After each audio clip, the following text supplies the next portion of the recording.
Friends, আপনাদের মাঝে ছোট্ট একটা রিলস নিয়ে আবার চলে এসেছি। আজকে আমি গরুর মাংস দিয়ে পাস্তা রান্না করব, তাহলে শেষ পর্যন্ত আমার সাথে থাকবেন। এখানে আমি তেলটা গরম করতে দিয়ে দিয়েছি। এখানে সামান্য একটু পেঁয়াজ দিয়ে দিব। এখানে আমি দারচিনি, সস, তারপর একটু মরিচের গুঁড়া, একটু ব্ল্যাক পেপার, সয়া সস দিয়ে নিলাম, আর স্বাদের জন্য লবণ দিয়ে নিলাম।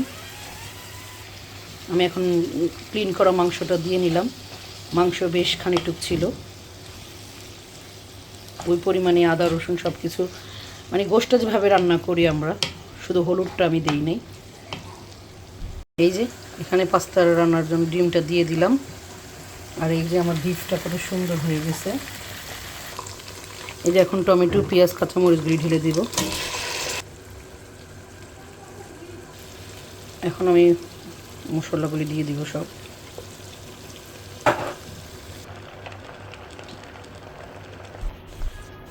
ফাইনাল শেষ রান্না।